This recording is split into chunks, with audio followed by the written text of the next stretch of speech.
Olá pessoal, tudo bem com vocês? Desejo para todos nós, muita paz, saúde, muita coragem, discernimento para a gente aproveitar esses momentos como agora, que estamos aqui reunidos para refletir um pouquinho sobre o Evangelho de Jesus. Que Deus nos abençoe, que a gente consiga aproveitar tudo isso. Mas agora vamos fazer nossa prece para que a gente possa aproveitar melhor a nossa preleção e o nosso passo também. Então a gente pede licença e agradece a Deus, nosso Pai, por a misericórdia, por nos dar mais a oportunidade dessa existência, a oportunidade de cada dia que a gente faça valer a pena, aproveitando os ensinamentos do nosso Mestre Jesus, seu Evangelho vivo, que veio aqui exemplificar para que a gente possa seguir os seus passos, conquistando, a nossa conduta moral, nos transformando como pessoas melhores. Que os bons espíritos nos auxiliem a gente ter força, coragem, determinação e muita vontade de colocar em prática esses ensinamentos. Que Deus esteja conosco, que Jesus, nosso irmão, para que a gente sempre, nos momentos de dificuldade, das nossas indecisões, a gente possa optar, aquilo que o Evangelho nos ensina, colocando em prática. Que Deus nos abençoe, que assim seja, graças a Deus. Bom, a nossa reflexão de hoje é uma passagem que está no Evangelho, no 2º capítulo do Evangelho segundo o Espiritismo, que o Kardec deu o título Meu Reino Não É Desse Mundo. O foco da nossa leitura hoje é o item 1, o item 5 a 7.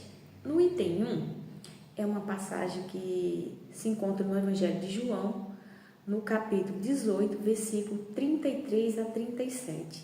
E segundo João, ele conta pra gente, eu vou ler a passagem inteira, que ela é tão bonita, e tem uns pontinhos assim, tudo é de grande reflexão, mas tem uns pontinhos assim, que é bom a gente parar para prestar atenção, Então, aqui no capítulo 18, versículo 33 a 37 do Evangelho de João, ele narra pra gente, que aconteceu dessa forma. Então, está escrito assim: Tornou, pois, a entrar Pilatos no pretório, e chamou a Jesus e disse-lhe: Tu és rei dos judeus? Respondeu-lhe Jesus: O meu reino não é desse mundo. Se meu reino fosse desse mundo, de certo que meus ministros haviam de planejar para que eu não fosse entregue aos judeus. Mas por agora meu reino não é daqui. Disse-lhe então Pilatos: Logo tu és rei?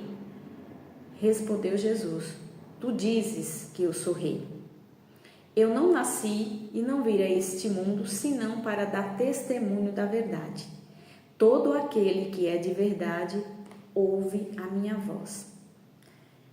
Muito profundo e cabe a gente refletir muito bem, querer entender, Porque se a gente não buscar o entendimento, a gente fica sempre remando contra a maré, porque a gente não vai conseguir colocar em prática porque não sabe o porquê daquilo, E a gente sabe que a fé é construída através do conhecimento, a gente precisa entender as coisas.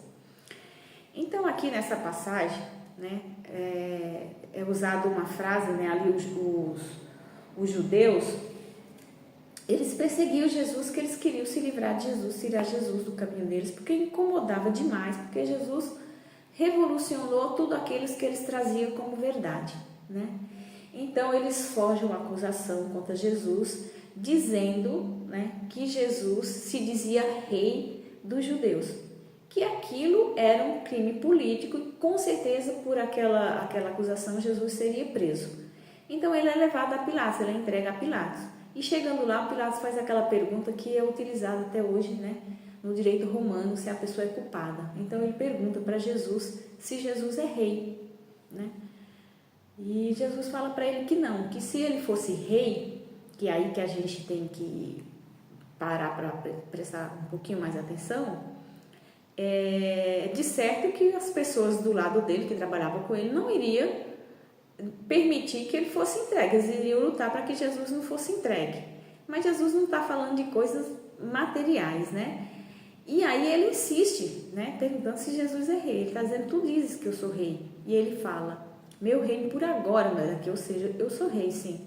Mas por agora Jesus não poderia ser rei, porque Jesus é rei da paz, do amor, de todas as virtudes, né? É rei do amor mais puro que possa existir. E não está em nossos corações. Então, para ele ser rei daqui, é necessário que a gente tenha entendido e praticado essa lei, né? O evangelho esteja implantado dentro da gente e demonstrado através dos nossos exemplos. Aí sim, esse planeta passa a ser o reino de Deus, quando ele estiver implantado dentro dos nossos corações. Mas por agora não é possível, é por isso que nós estamos aqui estudando para que isso venha a acontecer. E ele ainda diz mais, né? Que não veio a esse mundo senão para dar testemunho da verdade. E Jesus está dizendo o quê? Que a verdade a vida material não é a única, nada acaba aqui. Ele veio trazer para a gente a noção da vida espiritual e quanto isso interage diariamente, diretamente com a gente, que está tudo muito misturado, que a nossa vida como espírito encarnado aqui reflete muito na nossa vida espiritual, lá na vida futura, que a nossa felicidade não vem das coisas materiais, que a gente não pode colocar a nossa felicidade na prioridade material como se ela fosse a fonte para essa felicidade, não. Mas para a gente refletir que todos os recursos que Deus, nosso Pai, nos concede é para a gente usar com responsabilidade, dar o bom uso, porque é isso que vai levar a nossa felicidade, não só aqui na Terra, por viver com a consciência tranquila, né? Sabendo administrar isso, mas o que nós estamos levando na bagagem, o que a gente aprendeu, o que a gente melhorou, né? E quando ele fala, quem é de verdade ouve a minha voz, então quem entende o que Jesus está dizendo vai praticar, vai procurar mudar, né, essa conduta e vai levar sempre as coisas para o lado moral, sempre pensando nas consequências dela, né? E é isso. Agora vamos ver aqui no item 5, que Kardec traz o seguinte para a gente. Ele fala que essa ideia clara e precisa da vida futura traz para a gente uma fé inabalável. E por quê? Porque quando você passa a olhar para a vida espiritual e você tem um entendimento de que nada acaba aqui. A morte, por exemplo, ela deixa de ser o fim das coisas, o fim de tudo, né? Morreu, já nunca mais eu vou ver, aquela coisa toda que foi passado para a gente. Mas o Espiritismo traz para a gente, de uma forma muito clara e transparente, que não acaba aqui, que tudo tem uma consequência, né? Então a morte, ela mexe com a gente? Mexe, porque a gente ainda não entende um monte de coisa, a gente ainda não tem essa construção, esse reino ainda não está dentro da gente, mas vai estar. Então, mas já traz uma forma moderada, porque nós estamos nessa construção dessa fé no futuro, da gente olhar para as coisas sem tanto desespero. A gente já olha para a morte, a gente sofre, talvez muito mais por apego do que por desespero, porque a gente já sabe que não acabou, que as coisas vão prosseguir e que nós vamos nos encontrar, né? As pessoas queridas que um dia passaram aqui quando encarnaram. A gente vai olhar para as coisas materiais não como uma finalidade, mas como um recurso que Deus nos concedeu para que a gente aproveite e utilize com sabedoria, né?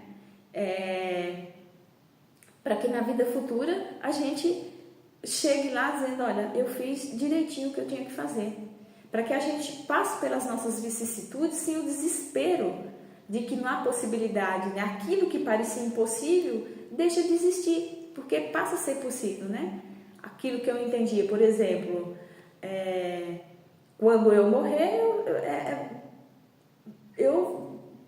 os meus entes queridos vão estar com conforto, e é isso que a gente tem que buscar, de saber que nós temos a possibilidade de encontrar. Então não existe aquilo que era impossível deixa de existir, mas existe a possibilidade, né?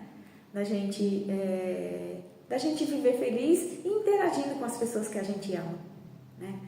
E aí ele coloca assim, que o problema é quando a gente foca e põe, né, o desequilíbrio desenfreado pelas coisas materiais, que a gente sim precisamos dela, precisamos trabalhar para tê-las, mas não podemos colocar ela como prioridade, como foco e a finalidade da nossa felicidade, né?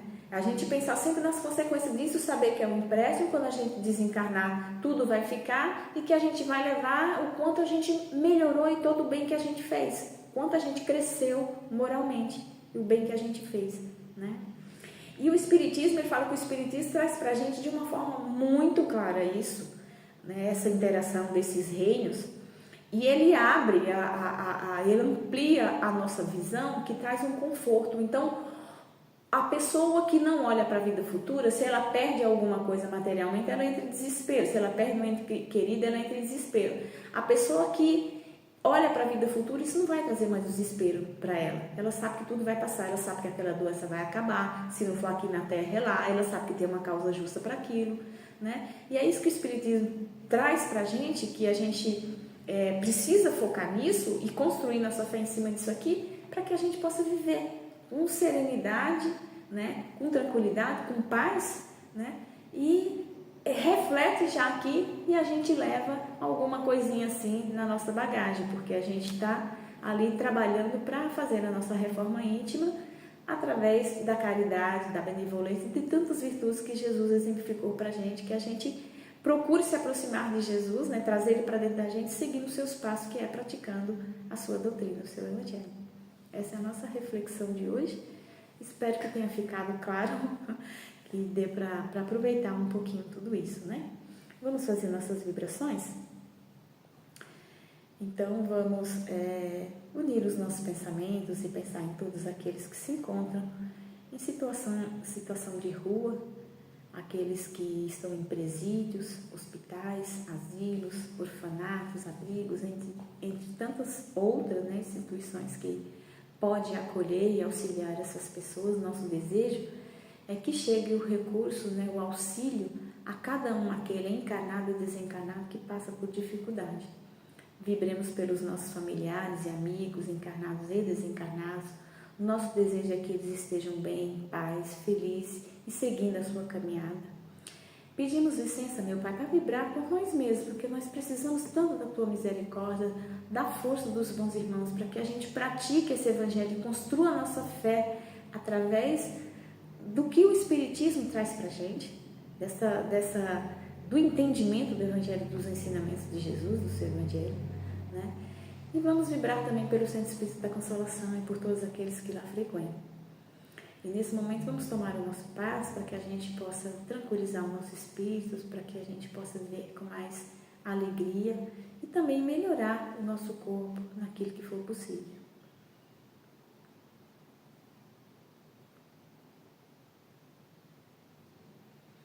Graças a Deus, vamos pensar agora naquela pessoa, onde quer que ela esteja, mas o nosso desejo é que o benefício do passe chegue até ela.